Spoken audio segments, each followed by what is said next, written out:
Salaamu calaykum waraxmatullaahi wabarakaatu. Kusoo dhawaada Siam Channel. Maanta waxaan qaadan doonaa sida loo sameeyo intervideo. Intervideo sida loo sameeyo. Sida tan oo kale sida intervideo loo sameeyo.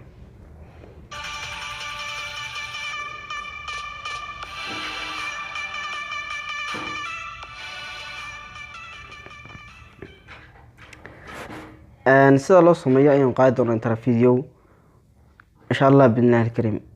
Waxaan ku base gareyn doonaa application keeni ahaa KineMaster. waa kana asxaabta kaaseen ku eegi doonaa insha Allah billahi karim maanta. marka sidaa soo gasho empty project dhaxasa media ay tagaysaa.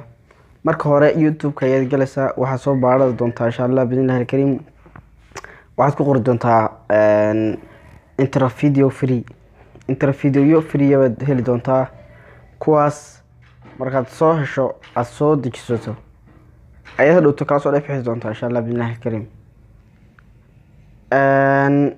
asxaabta qaaliga intervideoyada aan soo duubay aan soo qaatay waa kuwan waa kuwaasa.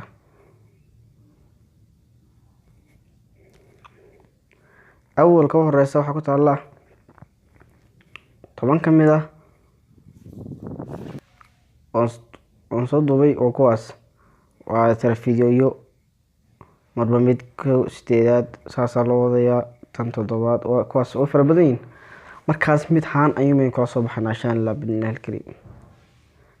tan ayaynu ku eegi doonaa insha Allah billahi karim.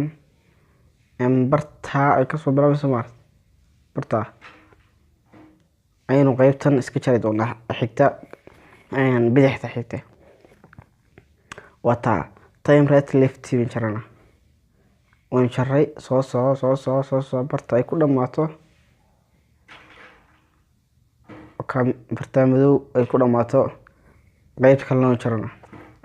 hadda waxaan haysanaa intervideo aynaan lahayn laakiin maarata template ba ku qoran. okay taasaynu bedelna insha Allah billahi karim. waxaynu qaadan doontaa insha Allah billahi karim. waa kaasa sayna daba bedelo inta barta ay magacu kusoo qormay markuu imanayo soo kala baxo ayaan waxaan sameyn doonaa insha Allah billahi karim. ayaan waxaan sameyn doonaa halkaas ayaynu taayro magacaynu qarinayna aynu ku bedelanaa magacaynu. okay tan ayaa taabanaysaa, waxaad ka dhiganaysaa taas afar geesta waad ka dhigaysaa. markaad ka dhigto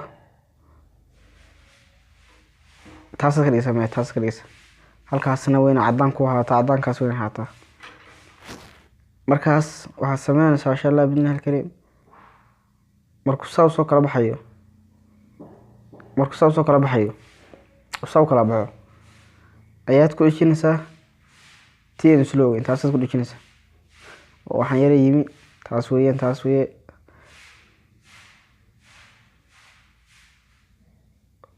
tan ka baabiyo dad la weydo.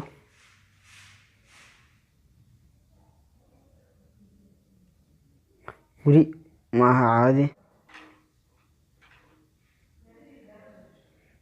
taas saabta qaaliga oo ka cadaankii rawan saaray soo eegna ilaa ku dhamaanayo. hadda barta maarta halkaas isku daba marayaan saan cadaanka soo dhowto ku harin soo reebsagana soo yare barta ku jooja halkaan marka la marayo dhowto ku haraya soo kaas oo ay horta saasa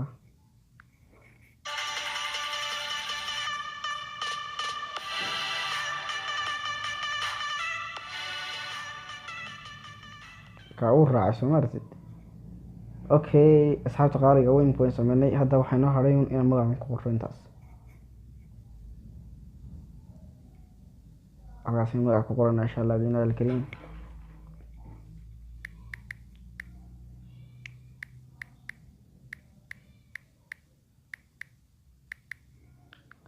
asxaabta qaaliga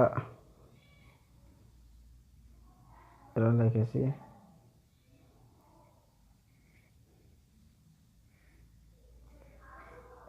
asxaabta qaaliga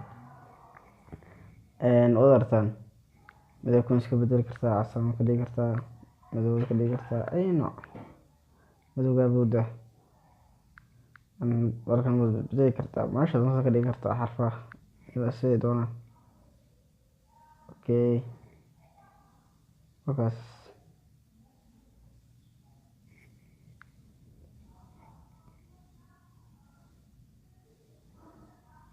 hadda wixii ka dambeeya interviewgan adiga ayaa iskale lama kuma qabsanayso shirkadu intaa yar magacaas ayuun bay u lahayd intiina waa iska jirtay markaas horta tijaabi soo